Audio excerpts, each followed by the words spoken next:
Clara Bell had 30 days to pay taxes on a roofless observatory or surrender it to Hugh Vane for 1 shilling. Selling would clear the small debt left by her father and buy a room for winter. Keeping it meant sleeping beneath cracked plaster and repairing instruments no buyer wanted. Hugh expected her answer before sunset. He had already taken the late astronomer's estate, dismissed Clara without her 12 years of wages, and told the village that a clockmaker's daughter had mistaken service for inheritance. Clara chose the ruin. That night, she set its 7 clocks against her father's silver watch and listened to them tick in perfect agreement. At midnight, a hidden mechanism sighed somewhere behind the walls. When she checked again, all 7 clocks were 11 minutes slow, and Hugh was standing outside the locked gate.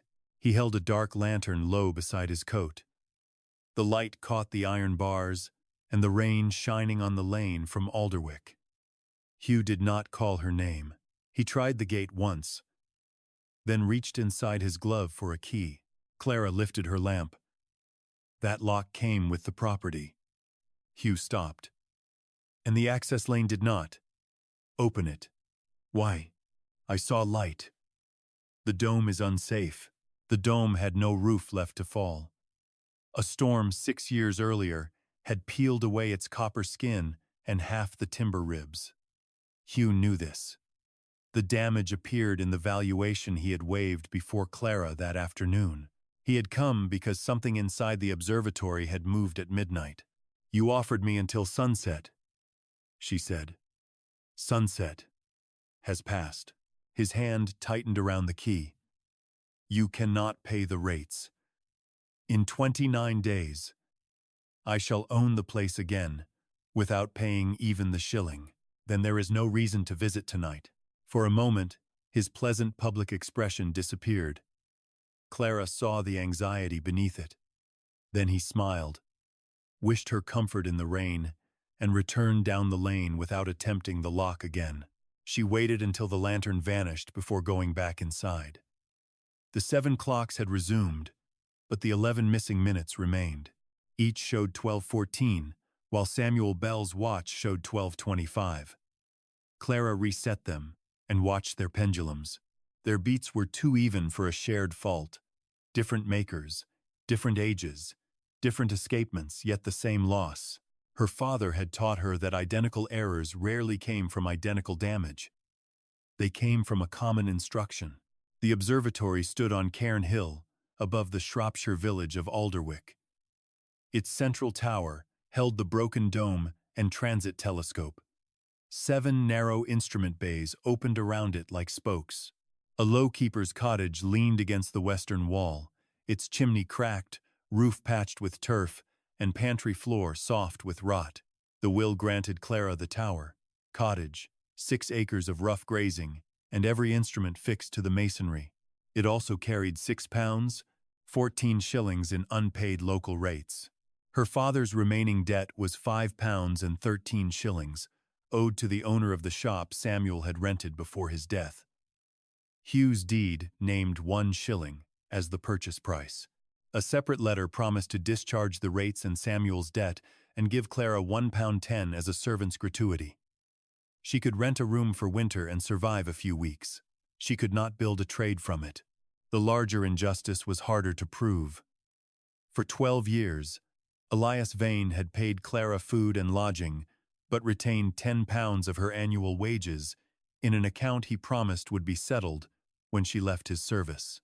The final sum should have been £120. Hugh said no such account existed. The page recording it had vanished from Elias's household book between the doctor's death and the reading of the will. Clara owned a roofless observatory and 4 shillings 8 pence.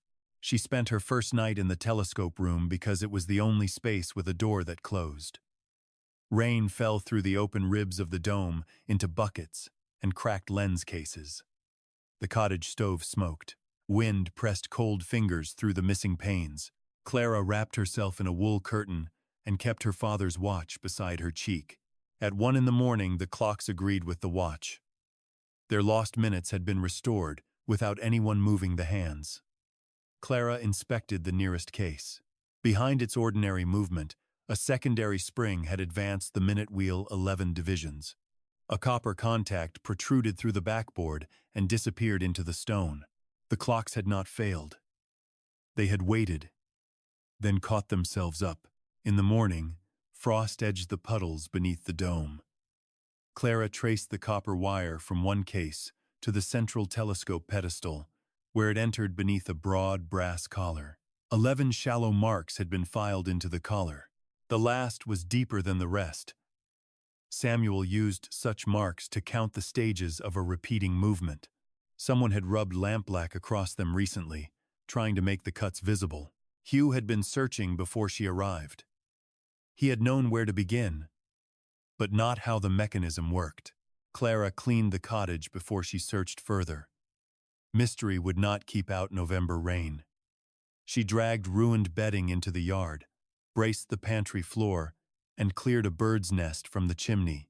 At noon, a cart climbed the lane carrying Isaac Rowley, Alderwick's tinsmith and glazier, with 2 sheets of salvaged zinc tied behind him.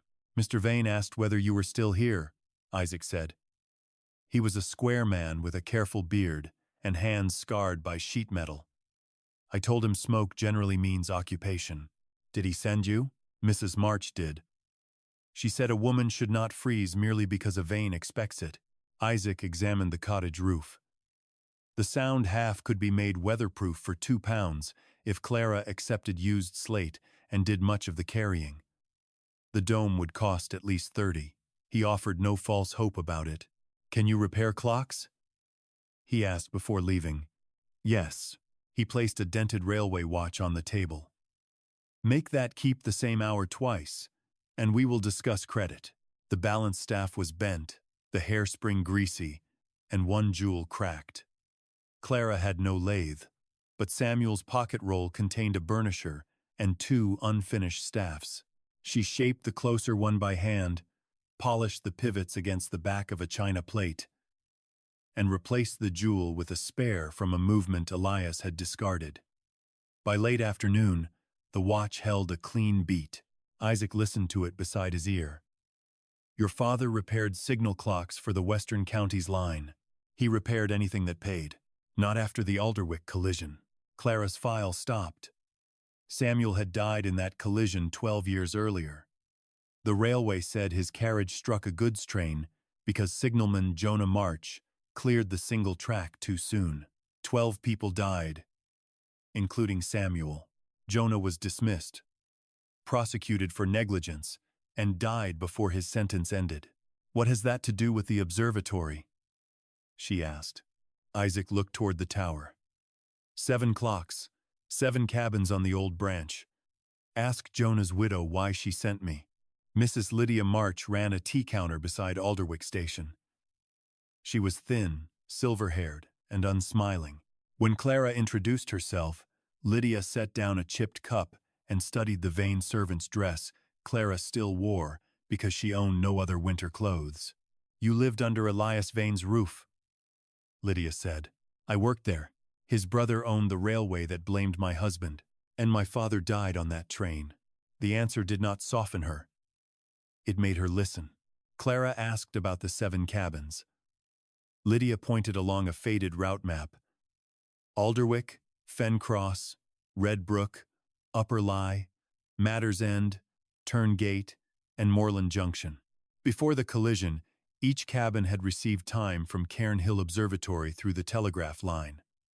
Samuel and Elias had set an 11-minute minimum between trains entering a single-track section. "The directors called it waste," Lydia said. 11 minutes with an empty rail earns no fare. Was the interval used on the night of the collision? Lydia's mouth tightened. "The official book said it was." Jonah said, "The block clock cleared after 7. The inquiry believed the book. Reginald Vane, Hugh's father, produced it himself. Jonah had no copy, and the observatory clocks were declared damaged by lightning the following morning. Clara remembered the midnight sigh and the 11 filed marks around the pedestal. The observatory had not been built merely to tell the stations what hour it was. It had been built to enforce how long they must wait. When she returned to Cairn Hill, Hugh's 1 shilling deed lay beneath the gate, protected from the mud by a waxed envelope. On its back, he had written a new deadline: tomorrow at noon. Clara used the deed to light the cottage stove.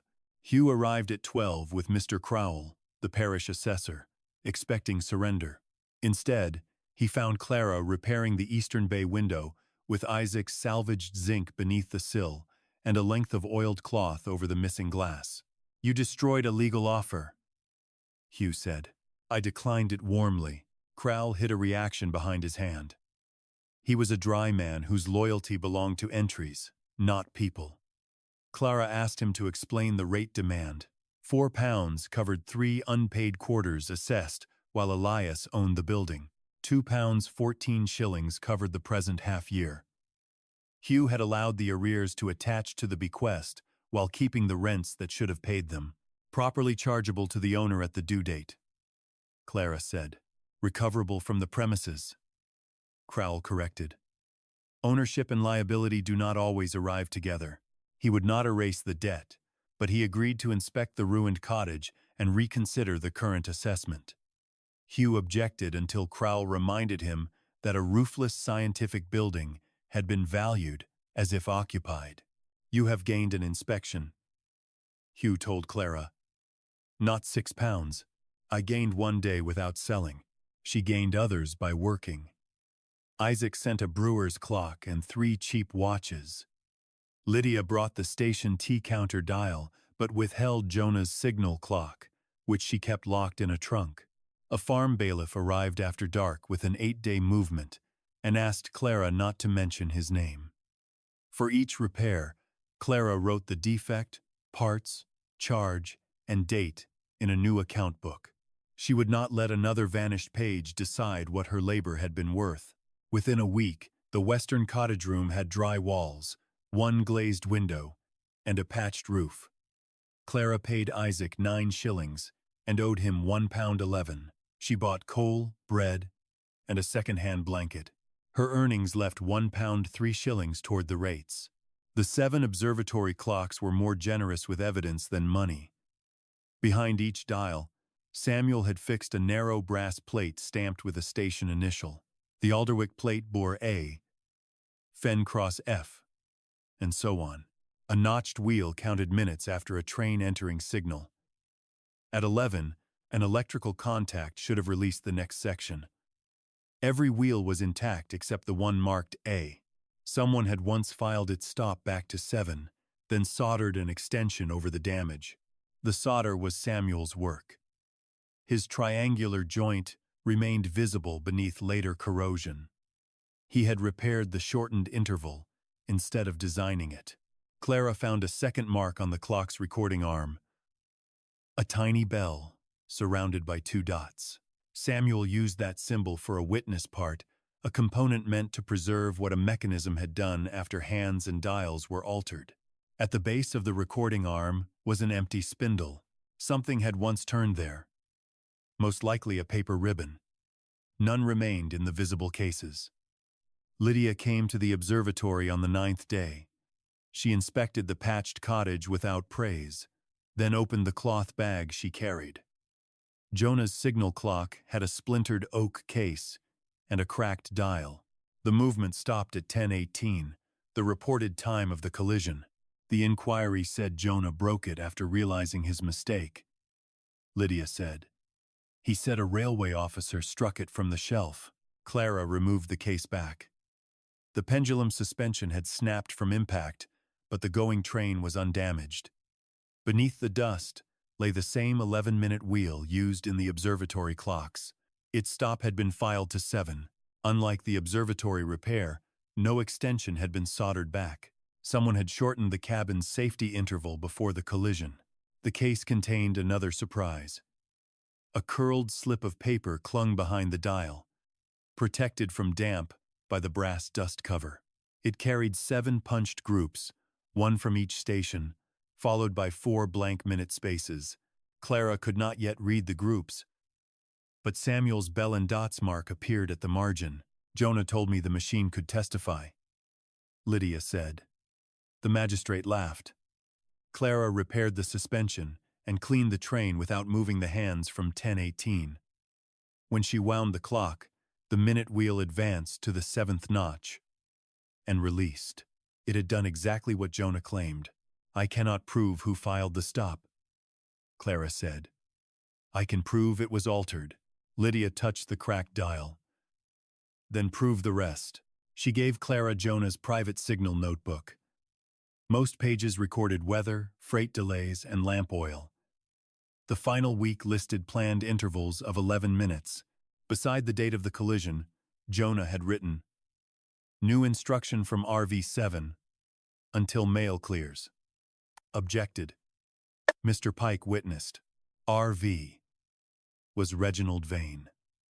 Mr. Pike had been the route telegraph superintendent. His son Owen now served as an apprentice at Alderwick Station.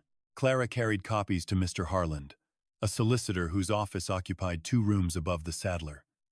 He warned that a dead signalman's notebook could support a claim, but not overturn an inquiry by itself. The altered clocks mattered more if their custody could be established. The paper ribbon might matter most if its code and date were authenticated. "And the observatory?" Clara asked. Harland examined her certified will. The clocks were bolted to masonry and connected through permanent conduits. He believed they were fixtures included in the bequest. Hugh could dispute them, but he could not simply take them without an order. Harland wrote to the Patent Office, the Board of Trade, and the successor to the Western Counties Railway. His fee was £1. Clara promised it from future work. The railway answered her sooner than the lawyers did. A notice appeared at Alderwick Station, announcing that the Cairn Hill branch would reopen for excursion and mineral traffic in December. Hugh Vane chaired the local operating committee. The printed timetable allowed 8 minutes between an arriving passenger train and a following quarry freight on the single-track section. Lydia read the notice and looked at Clara. He shortened it again. The current railway used telegraph block signaling, but the abandoned branch equipment had not been modernized. Its clocks were being brought out of storage. Hugh planned to use the old line long enough to secure a merger, then sell his shares. Delays would reduce the price. An 11-minute rule would reduce the number of daily trains. Clara now understood why he wanted the observatory before reopening the branch. A device that proved the old interval had been cut could also prove the new timetable unsafe. On the 11th night, she connected Jonah's clock to the observatory test line. The 7 tower clocks paused at midnight. Jonah's wheel released after 7 minutes. 4 minutes later, the others followed. The difference sent 2 distinct pulses into the telescope pedestal. The broad brass collar turned 1 inch. Clara tried to move it farther, but the mechanism locked. 11 marks ringed the collar. 7 were bright from recent handling. Hugh had reached the same point. He knew a 7-minute signal moved the collar, but not why it stopped. Samuel's silver watch supplied the answer. Clara opened its inner case and found 7 fine perforations around the edge, too regular to be damage. When she placed the watch against the collar, 7 locating pins entered the holes. The watch became a key, but the collar still would not turn. She listened to the beats. The watch gained almost 1 second every hour, a fault Samuel had never corrected. Over 11 minutes, the error was tiny, yet his mechanisms were built to notice tiny errors. Clara adjusted the regulator until the watch matched local mean time rather than the Greenwich pulse arriving by telegraph 11 minutes apart at Alderwick's longitude. At the next midnight test, the tower clocks paused. Jonah's altered clock released at 7. Clara held Samuel's watch in the collar and waited through the 4 blank minutes. At 11, the 7 observatory contacts returned together. The collar rotated beneath her hand. A shallow drawer descended from the hollow telescope pedestal. Inside lay 7 sealed brass cylinders, each fitted with a paper spindle. The last bore the date the 14th of November, 1857, the night Samuel Bell died. The other dates covered the 6 months before the collision. Samuel had written each in a mixture of letters and gear-shaped numerals he used on workshop guarantees. Clara remembered copying those numerals as a child, while he explained that a repair record must outlive the person who made it. A customer could forget what he requested. A worn pivot could not argue. The mark left by the work was the fairest witness. She lifted the dated cylinder only far enough to inspect its seal. 2 hairs were caught in the wax, one dark and one gray, likely Samuel's and Elias's. A narrow paper band passed through the wax and around the cylinder cap. Opening it would tear the date in half. No one could reseal it without replacing both the band and the impressed marks. Hugh had searched the brass collar but never opened the drawer. His recent lampblack remained on the first 7 notches, while the final 4 were clean. He had tried the shortened railway interval because that was the only sequence his family understood. Samuel had required the full 11 minutes and his own watch, turning the principle Hugh considered wasteful into the protection Hugh could not defeat. Clara wanted to break the seal immediately. The cylinder might contain Samuel's last work or only blank paper. Either answer would belong to her. Yet evidence opened privately could be dismissed publicly.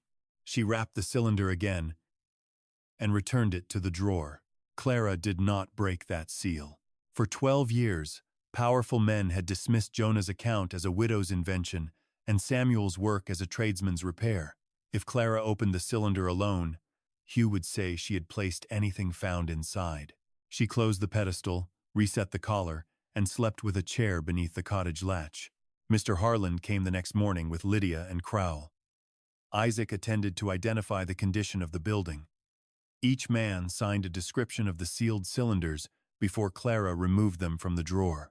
The first 6 contained paper tapes wound around brass spindles, the paper dry beneath layers of waxed silk. Small steel pins had punched station groups at 1-minute intervals. The first tape recorded an 11-minute test completed in April 1857. The others showed the same pattern. The 7th seal bore Samuel's bell mark and Elias Vane's astronomical seal. Harland cut the silk, but left the wax attached to the record. The tape inside was stained along one edge, yet readable. Its final series began at 10:11 on the collision night and ended at 10:18, followed by a separate group punched 4 minutes later. Lydia's paper scrap matched the first half of the sequence. Jonah's cabin clock had recorded what it received.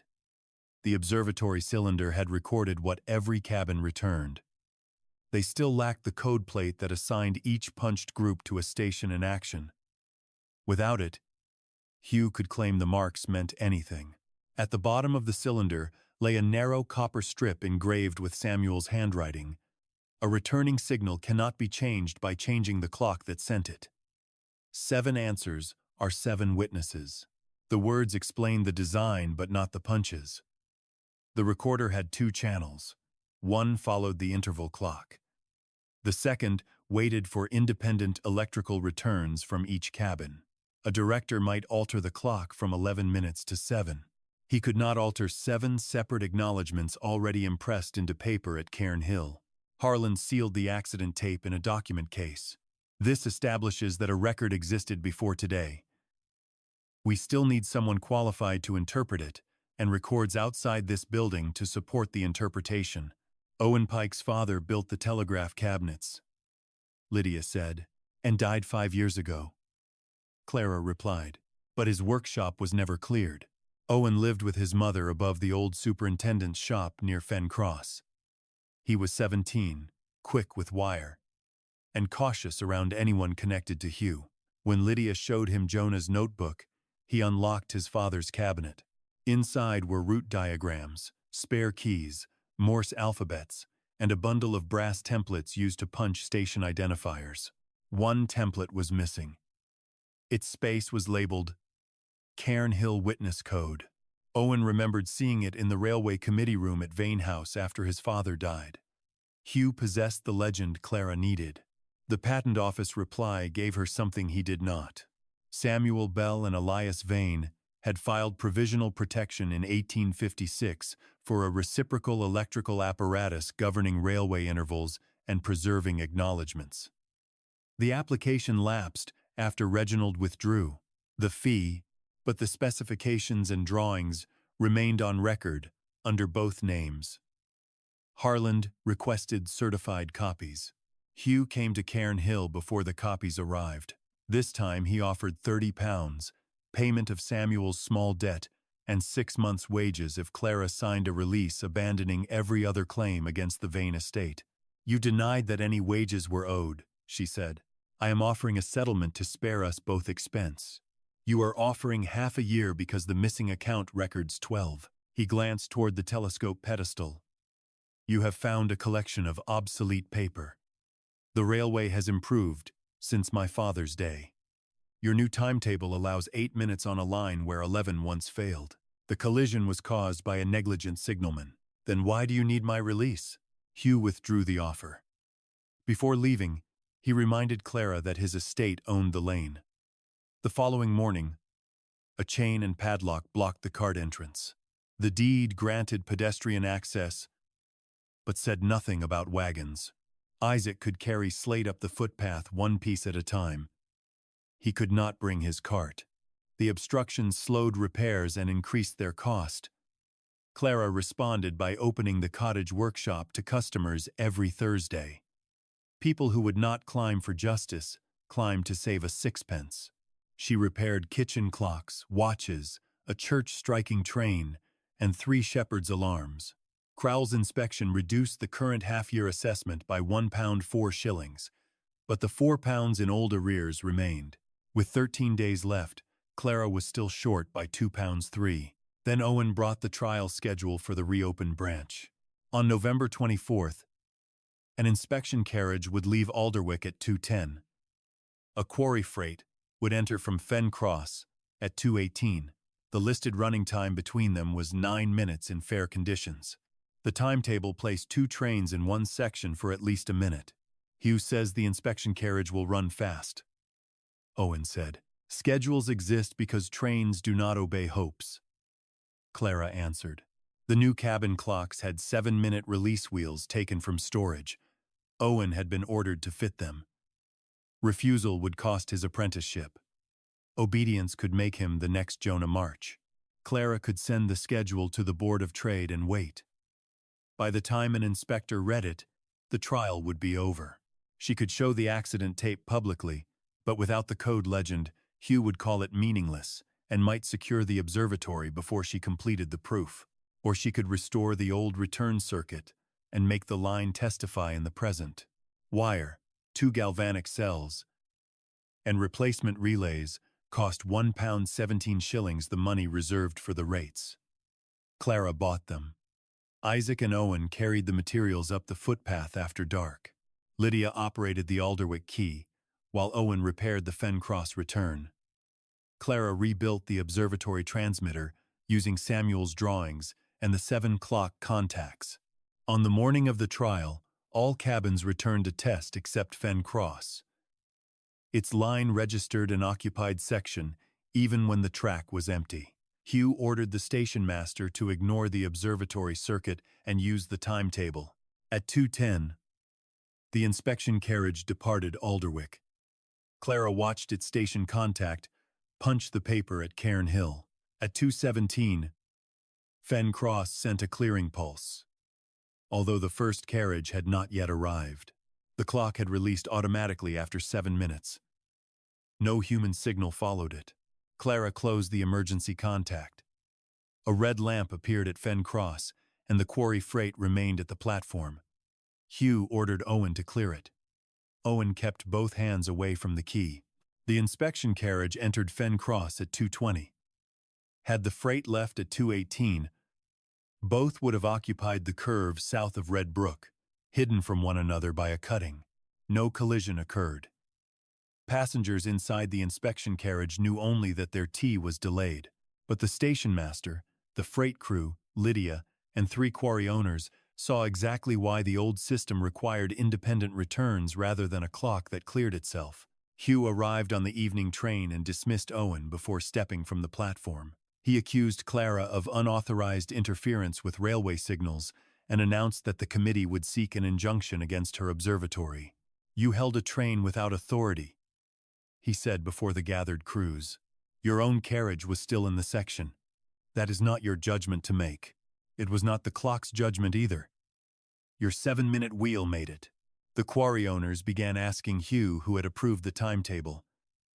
He answered none of them. His need for haste had created the witnesses Clara lacked. 2 days later, a court messenger climbed the footpath with an interim order. Until the ownership and use of the apparatus were determined, Clara was forbidden to operate any circuit touching railway property.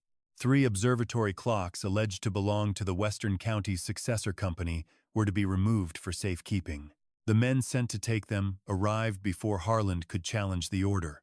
They unbolted the Alderwick, Fen Cross, and Redbrook cases, cut their wires, and carried them down to Hugh's locked committee room. When midnight came, 4 clocks stopped. The missing 3 gave no answer. The telescope collar would not move, and the evidence drawer remained sealed inside the stone. Clara tried once to substitute wooden contact wheels for the missing mechanisms. She cut the teeth accurately and wound copper around temporary relays. But the reciprocal circuit refused them. Samuel had given each station clock a distinct electrical resistance as well as a punched code. The pedestal measured both. A copied shape could not impersonate the original instrument. The failure cost Clara 2 nights and the skin from her left thumb. It also protected her from a greater mistake. If her substitutes had opened the pedestal, Hugh could claim she manufactured the entire demonstration after the clocks were seized. She dismantled the temporary wheels and preserved their parts separately with dates in her account book. Owen arrived carrying his dismissal letter and the wages Hugh had refused to pay for his final week. He expected Clara to apologize for involving him. Instead, he asked why she had not warned him that refusing the clearance would end his railway career. "Because I did not know whether you would refuse," she said. "The choice had to remain yours. Jonah March made the safe choice, and they still destroyed him. Then we preserve what proves you made it." She had Owen sign a statement while the freight crew's memories were fresh. Lydia and the station master witnessed it. Harland attached the statement, dismissal order, and trial schedule to his challenge. What Hugh intended as punishment became another dated link between the unsafe interval and his authority. The silence changed the observatory. 4 clocks ticking in separate bays sounded less like a system than 4 prisoners calling through walls. Customers stopped climbing after Hugh's notice appeared at the station accusing Clara of endangering the railway. Isaac's cart remained below the chained lane. Rain entered through the dome and spoiled a stack of firewood before Clara could cover it. The rate deadline was 5 days away. After buying the telegraph materials, she had £1 10 against a demand of £5 10. Clara refused Hugh's renewed deed without opening the envelope. She leased the 6 acres of rough grass to a shepherd for winter, earning £1 4. She sold broken brass fittings that Elias's valuation listed as loose scrap for 17 shillings. The church wardens paid £1 12 after she repaired the tower clock's worn recoil pallets. Crowell, who watched her work from the belfry stairs, confirmed that every sale and payment was lawful. On the final afternoon, she paid £5 3. 7 shillings remained. Crowell looked at the coins, then at his corrected assessment. The cottage cess was charged for 2 hearths. "You have 1 usable hearth." He struck 7 shillings from the demand. Clara left the parish office with a receipt and nothing else in her purse. Keeping the property did not restore its mechanisms. Harland applied to vary the injunction. Supported by statements from the quarry freight crew, the Alderwick station master, and the inspection carriage driver. The Board of Trade had also taken notice. Inspector Nathaniel Merton would examine the reopened branch before passenger service began. He requested a demonstration of both the current 7-minute clocks and Clara's alleged witness apparatus. The court ordered the 3 removed clocks returned to Cairn Hill for a supervised test. Hugh retained his claim but lost control of the demonstration. He was required to produce the Cairn Hill code template found in the committee room, the new timetable, and every instruction issued to Owen Pike. While they waited, Clara decoded what she could. Each surviving station plate carried a pattern of narrow and broad slots.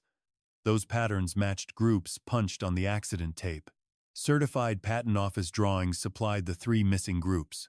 Lydia read Jonah's written sequence aloud while Clara followed the holes. At 10:11 on the 14th of November 1857, all 7 cabins returned clear. At 10:12, Samuel's system began the 11-minute block. At 10:17, the Alderwick clock released after only 7 minutes and sent a false clearance. The independent return channel did not agree. Fenn Cross still reported the passenger train inside the section. At 10:18, Reginald's manual director key overrode the disagreement and cleared the goods train. At 10:22, Fenn Cross returned the code for obstruction. The collision had already occurred. The official inquiry book said Jonah March cleared the line at 10:18. The tape showed his cabin never sent that command. It came from the director circuit at Alderwick Station, a key kept in Reginald Vane's office. Jonah was blamed for a signal he did not give, Lydia said. Clara saw a second return group on the tape, repeated until the paper ended. Samuel's station code. My father sent an objection from the train platform before boarding, she said. The recorder kept punching it after he was dead. The apparatus had preserved both men's voices in holes no one thought to read. The supervised test took place on December 2nd. Merton arrived with a Board of Trade clerk and 2 electrical instruments. Harland represented Clara. Hugh brought a railway solicitor and 3 directors, none willing to stand near him. Crowell verified the Observatory rate receipt and ownership date. Isaac verified that the fixtures had not been moved before the court seizure. Lydia brought Jonah's clock and notebook. Owen brought his dismissal letter, which ordered him to fit 7-minute wheels, by direction of H. Vane. The 3 observatory clocks returned under seal. Their cases bore scratches from removal, but the movements remained intact. Clara reconnected them using wire long enough to preserve the bailiff seals. Merton compared every component with the court inventory. Hugh objected when Clara placed Samuel's watch into the telescope collar. That is her private property, introduced after inheritance. It is described in the 1856 patent drawings, Merton said. Mr. Bell's regulating watch forms the local time key. Hugh's solicitor stopped objecting. At midnight, Clara sent a test pulse. The 7 clocks paused. She set the first sequence to the 7-minute interval Hugh had ordered. The visible clearance lamp turned green, but 3 independent return shutters remained red. At 11 minutes, all returns arrived, and the shutters opened. The demonstration showed, without a train on the line, how a shortened clock could lie and how Samuel's witness channel exposed it. Clara then reset the wheels to the original interval. All 7 clocks returned together. Samuel's watch completed the difference between Greenwich and Alderwick time.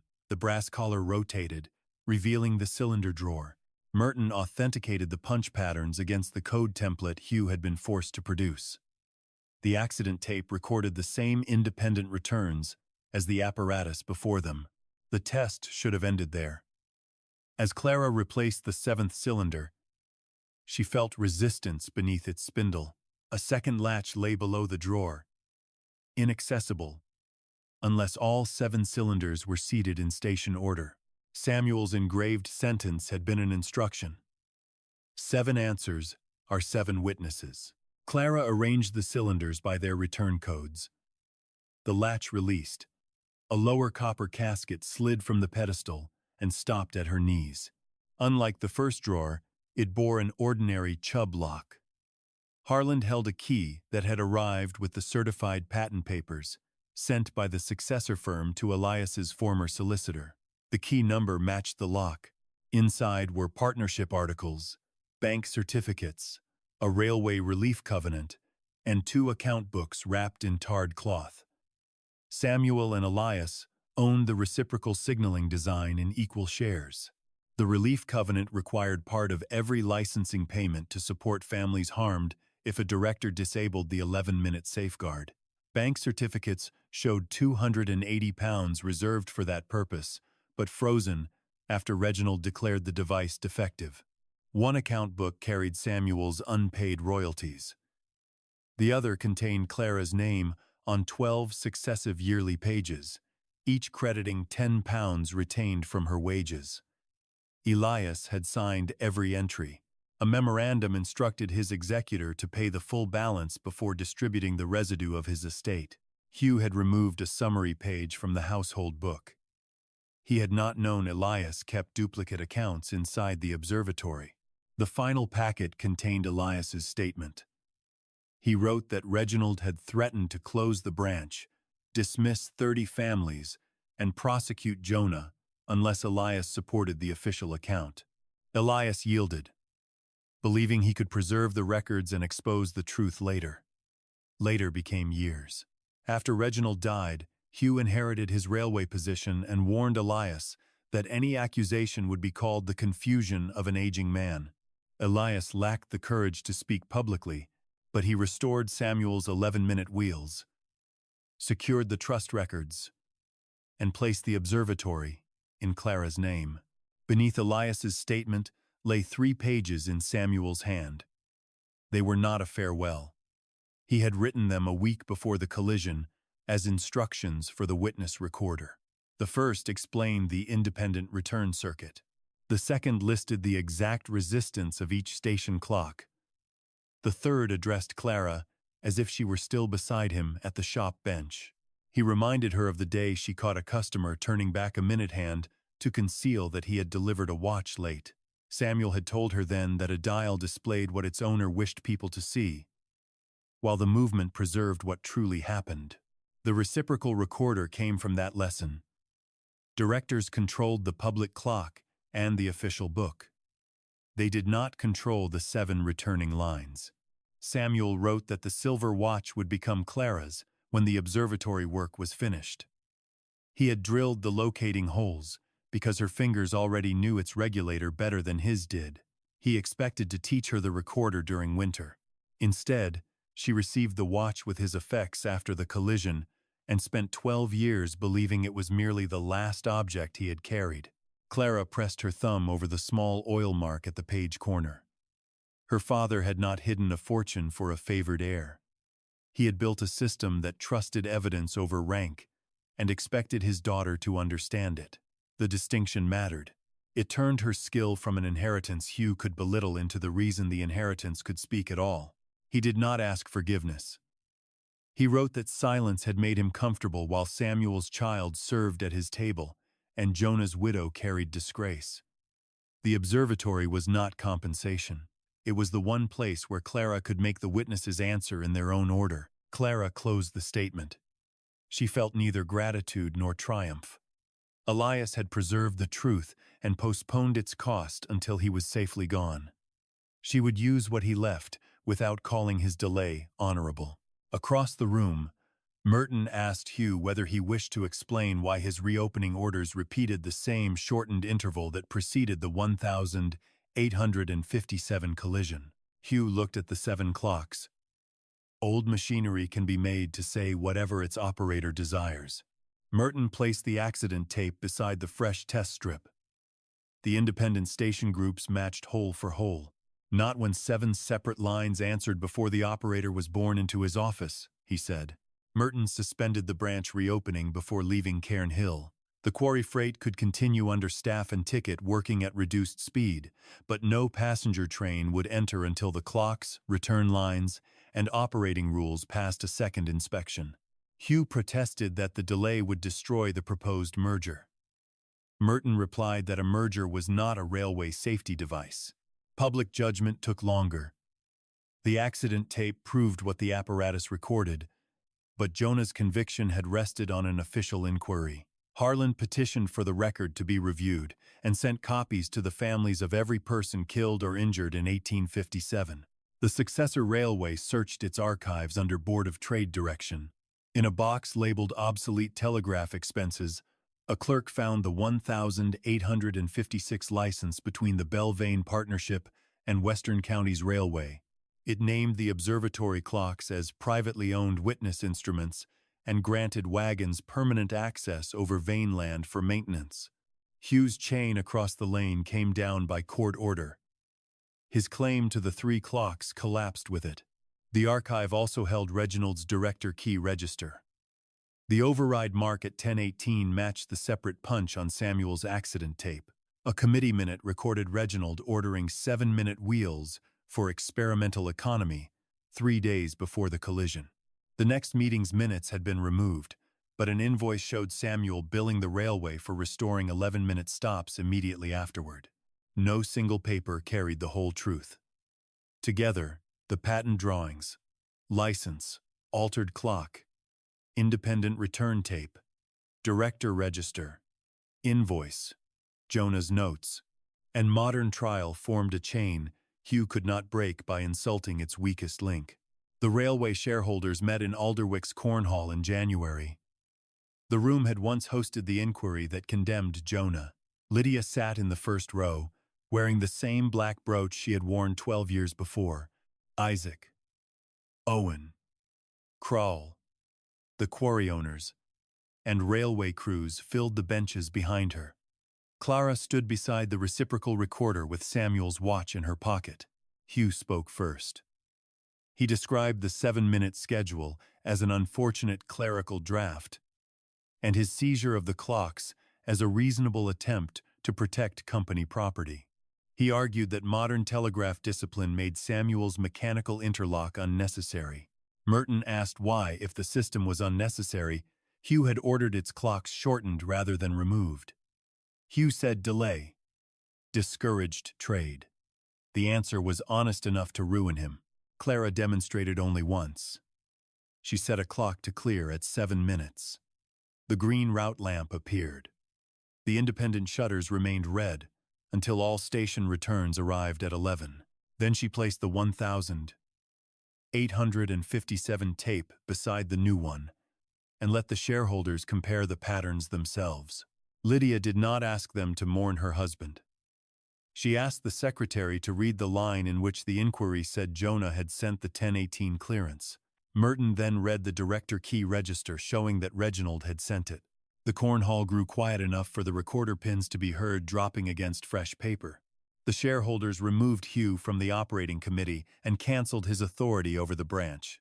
They appointed an independent engineer to rewrite the rules, reinstated Owen's apprenticeship with back pay, and required reciprocal confirmation before any signalman could clear the single track. The merger was postponed until the Board of Trade approved the line. Jonah's conviction could not be erased by a shareholder vote. In March, the Home Office issued a formal statement that the mechanical and telegraph evidence contradicted the finding of negligence and that Jonah March had not sent the fatal clearance. The statement was entered beside his old conviction. It did not return the years Lydia had spent beneath other people's certainty, but his name was no longer followed by the word careless. The civil accounting continued into spring. The bank verified the £280 held for the relief covenant, plus accrued interest. A committee including Lydia, Harland, 2 railway workers, and 1 company director distributed payments to the surviving injured and the families named in the 1857 report. Clara received none of that money and wanted none. It belonged to the cost Reginald had hidden. Samuel's unpaid design royalties were assessed separately. His share, with modest interest, came to £96. Elias's duplicate books established Clara's £120 in retained wages. Hugh, as executor who had distributed the estate without settling them, was ordered to pay the wages and legal costs from the Vane residue. He sold part of his railway holding. The falling share price made the sale painful, though it did not make him poor. Clara saw him once at Harland's office when the final papers were signed. He pushed the wage draft across the table as if paying a stranger's account. "My uncle should have paid you while he lived," Hugh said. "Yes, you might have accepted £30 and avoided all this. So might the railway, if it had accepted 11 minutes. He looked for mockery in her face and found none. Clara no longer required his humiliation to measure her own standing. Harland handed Hugh the order, confirming her ownership and maintenance access. Hugh left without apology. The money did not transform Cairnhill in a season. Clara first paid Samuel's £5 13 debt and Isaac's account. She placed £80 in a savings bank as protection against another winter. The remaining wages funded the cottage roof, drainage, and safe flooring. Samuel's royalties paid for new timber ribs beneath the dome, but copper covering had to wait. Isaac worked 3 days a week through summer, assisted by Owen on his free afternoons. They repaired the eastern instrument bays first and left 2 northern rooms closed. Each slate, pane, and length of wire appeared in Clara's account book with its price and payer. By the following November, the observatory was dry, not grand. New zinc covered 1/4 of the dome beside old green copper. Clara liked the honest seam between survival and restoration. The railway contracted Cairnhill as an independent time and signal testing station for £36 a year. Quarry companies paid smaller fees to have block clocks examined and sealed. Clara retained the seal key. Any director who wanted a shorter interval had to break a numbered wire and leave evidence visible to the next inspector. Clock repair supplied the rest of her income. She converted the western bay into a workshop with 2 benches and a small treadle lathe. Owen became her first formal apprentice after completing his railway training. The second was Nora Vale. Not a relation to Hugh, the 15-year-old daughter of a crossing keeper who could hear an uneven beat through a closed case. Clara wrote both names into contracts, specified their wages, and gave each a copy. Lydia arranged the observatory records in the dry eastern room. The accident tape remained protected in its brass cylinder, shown only through a glass case. Beside it lay Jonah's notebook, the certified patent drawings, and a plain explanation of the reciprocal circuit that schoolchildren could understand. Elias's statement stayed in Clara's private desk. She did not hide his part in preserving the evidence, but neither did she let preservation replace the truth about his silence. People in Alderwick changed slowly. The station crews trusted Clara because they saw her test every wire. The quarry owners trusted her after the held freight saved them from an inquiry. Crowell continued to question each rate deduction and became the observatory's most reliable unpaid checker. The Cornhall keeper still called the whole affair an old quarrel and refused to climb Cairnhill. Clara did not need unanimity. Once a month, on a clear evening, she opened the telescope to the village for a penny. Elias's lenses still showed Saturn's rings and the pale division of Jupiter's bands. The money bought lamp oil for evening mechanics lessons. Children who arrived expecting ghosts found gears, star charts, telegraph keys, and Lydia insisting they wipe their boots. On November 14th, 1870, 13 years after the collision, the restored branch ran its first winter passenger service under the new rules. Clara stood beneath the dome while Owen worked the Alderwick cabin and Nora watched the recorder. 7 clocks showed the same minute. Samuel's silver watch rested in the brass collar, no longer hidden beneath a servant's cuff. At 10:12, the line entered its protected interval. The hands stopped. Alderwick answered first, then Fen Cross, Red Brook, Upper Lye, Matters End, Turngate, and Moreland Junction. Each white shutter opened only when its cabin returned clear. At 7 minutes, nothing released. At 8, the route lamp remained red. The 11th answer arrived with a quiet click. Below the hill, a passenger train waited at Alderwick, while the preceding freight cleared the cutting. No traveler knew Samuel Bell's watch had once been mocked as a tradesman's toy, or that Jonah March had been condemned for a signal he never sent. They knew only that their train departed when the line was safe. Clara advanced the recorder, signed the test strip, and gave the pen to Nora. 2 names appeared where one man's signature had once been easy to erase. Through the repaired dome, the meridian star crossed exactly when Samuel's mechanism predicted. For 11 minutes, every clock on Cairnhill had seemed to lose time. In the valley below, That pause had kept haste from becoming another family's grief.